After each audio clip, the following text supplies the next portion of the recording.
Brasil passa por uma situação tão crítica, sofrendo por causa da crise de confiança nas empresas norte-americanas e por causa das eleições, que nem se fala mais na Argentina. Será que é um sinal que os problemas do Brasil ultrapassaram os da Argentina? O cenário por lá, afinal, anda igualmente ruim. Quem fala sobre o assunto é o cientista político da Universidade de São Paulo, o professor Christian Lobauer. Olá, professor. Boa noite. Boa noite, obrigada por ter aceito o nosso convite. Obrigado. Eu vou pedir licença, antes de falar da Argentina, eu gostaria que você comentasse o mercado financeiro no Brasil. Ontem o dólar fechou a 3,18, por exemplo. O que, afinal de contas, está acontecendo com o Brasil? E o que está fazendo com que o mercado financeiro fique tão enlouquecido dessa forma? Eu acho importantíssimo colocar que não existe uma explicação racional para o que está acontecendo hoje. Existe um descolamento entre os problemas reais que o Brasil enfrenta do ponto de vista macroeconômico, que não são pequenos, e uma aflição, um frisson aí que o mercado se embrenhou e não conseguiu mais sair. Quer dizer, existe um descolamento da realidade. Essa é uma situação excessiva do aumento do câmbio do dólar. Não há razão, explicação que seja de coerência para explicar uma situação dessa. O que existe é que há 3 meses atrás, algumas agências de análise do mercado internacional começaram a avaliar o Brasil como aumentar o risco, chamado risco Brasil. Que é o que mede o grau de confiança dos investidores estrangeiros. Exatamente, por razão do início das pesquisas eleitorais, a vinda de uma eleição geral com candidatos que não representariam uma continuidade, eventual continuidade no processo que vem governando o Brasil nos últimos 8 anos. Diante disso, houve uma relativa desvalorização do dólar. Aí, muitas empresas que têm endividamento em dólar ficam tensas porque precisam cumprir os seus pagamentos a curto prazo, procuram o dólar para cumprir uma parte dos seus pagamentos, a procura aumenta, o dólar acaba aumentando mais, existe um círculo vicioso aí. Aí o Brasil, afirmações o Banco Central desastradas. Tem que colocar todos os dias, tem que intervir no mercado, colocar dólar no mercado todos os dias. O Banco Central tem que reagir de alguma maneira, tentou reagir com calma, como é de praxe dessa administração. Há um efeito aí, um círculo vicioso de afirmações infelizes dos candidatos de oposição, com novas posições do mercado internacional de risco, aumentando ainda mais o risco Brasil. Existe aí a ideia de que a Argentina pode contaminar o Brasil uma vez mais, e aí existe um processo de reação em cadeia que perde um pouco o sentido, porque se você avaliar os números brasileiros em fevereiro desse ano, em fevereiro do ano passado, eles não eram muito diferentes.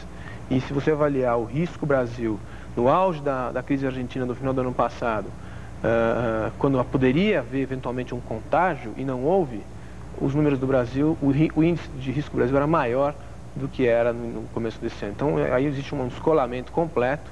Acho que vale a pena discutir esse aspecto de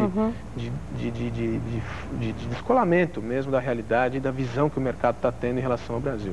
Bom, então, se não existem razões específicas para que o mercado fique da maneira como se apresenta, o que o governo pode fazer para acabar com essa confusão de uma vez por todas? O governo está no caminho certo? Eu acho que até 2 semanas atrás o governo, com prudência e com serenidade, acreditou que esse movimento ia se reduzir. Isso não aconteceu. Então, nós chegamos numa situação agora em que, se esse círculo vicioso continua e o dólar vai a 3,5, vamos supor, alguma coisa dessa natureza, aí nós temos um problema sério, porque a gente sabe que o Brasil tem 30% da sua dívida em dólar. Nos últimos 2 meses, a dívida acabou aumentando mais de 50 bilhões de dólares, a nossa dívida já está em torno de 700 bilhões de dólares. Ela ainda está dentro de uma margem que se considera administrável, que é 60% do PIB. Isso não sou eu que estou dizendo. E já aumentou também, em 2 meses, de 50% para 60% do PIB, né, professor? Sem razão muito clara, mas enfim, aconteceu. Ainda é administrável, nós estamos num limite de administrar esse problema. Eu digo isso porque a União Europeia é um caso que estabelece, entre os índices dos critérios de convergência para a adoção do euro, por exemplo, uma porcentagem de 60% em relação ao PIB, que são que os países europeus consideram administrável. Portanto, não tem nada de assustador aí. O que existe assustador é que a nossa dívida 8 anos atrás era um pouco mais de 10% disso, mas esse é um outro problema, né? E o Brasil passou por uma série de transformações. Então nós estamos num ponto em que ainda dá para administrar. O mercado não encara mais assim, ele encara que essa é uma dívida, se continuando a desvalorização cambial, a dívida estoura mesmo, e é verdade, se estoura com candidatos afirmando que talvez não paguem ou renegociem a dívida, isso assusta muito o mercado internacional, e aí a gente tem um quadro que, sem razão de ser, acaba piorando muito. E como é que você enxerga um Brasil com um presidente de esquerda? Bom, se bem que nem existe mais esquerda e direita, né? Mas como é que você enxerga o Brasil com um candidato de oposição, digamos assim? Eu acho, sinceramente, vou ser muito sincero aqui, eu acho que o Brasil já atingiu maturidade para aceitar qualquer um dos 4 candidatos, ou os 3 que estão mais na liderança, vamos dizer assim. O Brasil já tem uma democracia consolidada, já tem uma lei de responsabilidade fiscal que o próximo presidente vai ter que cumprir. O próximo presidente não pode usar mais medida provisória, ele vai ter que fazer um pacto social, vai ter que negociar com as 3 grandes bancadas que provavelmente vão ser conservadoras, que vai ser o PSDB, o PFL e o PMDB no Congresso Nacional. Portanto, a margem de manobra entre os 3 candidatos não vai ser tão grande assim. Muitos dos contratos já estão fechados de dívida, o máximo que pode acontecer é haver uma renegociação, que tem que ser de uma maneira muito cautelosa, se acontecer. E vai ter que contar com o Congresso, né? Exatamente, quer dizer, então, eu acho que esse pânico, essa coisa, é assustador ver no Brasil como as pessoas se sentem inseguras em momentos que não é para se sentir inseguro. É, que tem muita especulação, muita gente ganhando dinheiro, né, Argentina, professor? Ah, então esse é o ponto que eu queria chegar.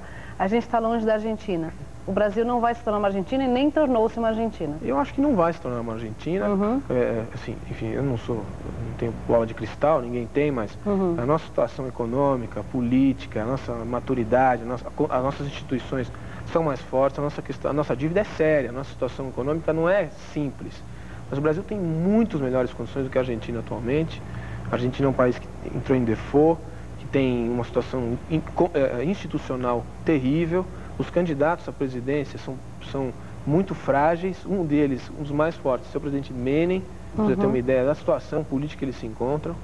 E pode voltar a um período que já foi trágico na história argentina. Bom, mas os argentinos não têm muita opção, né, professor? Porque é o Menem de um lado e a Carrió de outro, né? A Carrió de outro. Não, a Carrió é uma alternativa. Agora, o que acontece aqui, o afastamento da classe política argentina, o esgotamento dos partidos argentinos, não trouxe no seu bojo uma nova geração de políticos. A Argentina vai ter que trabalhar muito. Novas lideranças, jovens, talvez de agremiações diferentes, vão ter que surgir. Isso demora um certo tempo. Claro. Mas do ponto de vista econômico, o Brasil está muito distante da Argentina. Como é que está a Argentina agora, para a gente poder fazer uma comparação, digamos assim? Bom, a Argentina, desde dezembro do ano passado, precisamente desde janeiro, quando assumiu o presidente Dualde, vem tentando negociar com o FMI algum tipo de acerto, de ajuste. E houve não, né? E ainda não aconteceu. Isso não aconteceu. Isso é muito preocupante porque é a primeira vez que o FMI diz, não, chega, nós não vamos mais emprestar ou viabilizar a economia argentina enquanto a Argentina não apresentar um plano de austeridade, de organização institucional, de contenção do gasto público, de contenção e de reforma fiscal. Quer dizer, questões que até hoje nas províncias argentinas ainda não foram coadunadas. O presidente tem dificuldade de convencer as províncias de que elas não podem mais gastar o que gastam. Né? Isso é um problema que nós ainda não temos. Isso é uma coisa histórica na Argentina. Isso vem desde o século passado. Principalmente depois da ascensão de Perón na Segunda Guerra Mundial. No pós-Segunda Guerra. Mas o Brasil ainda, a questão é muito mais viável. E a pergunta que fica, me parece que está afligindo as pessoas hoje em dia, é se o FMI eventualmente ajuda o Brasil, se não ajudou a Argentina. Inclusive a gente tem uma pergunta de um telespectador, eu gostaria até de rodar essa pergunta agora, te interrompendo um pouquinho, professor, desculpe, vamos ouvir a pergunta do telespectador. O FMI esqueceu da Argentina, será que ele vai esquecer também do Brasil? É uma pergunta interessante, exatamente isso que você estava dizendo, né? Eu acho que é uma aflição que está aí na mídia, quer dizer, as pessoas estão ansiosas para saber se existe a possibilidade. Eu também não tenho bola de cristal, mas eu vou dizer o seguinte, eu acho muito provável, se continuar essa situação de incerteza, já existe até uma missão marcada aí do Brasil para os Estados Unidos para conversar com o fundo. Para Washington. Eu acho muito provável que aconteça o que aconteceu com a Rússia em 96 e o que aconteceu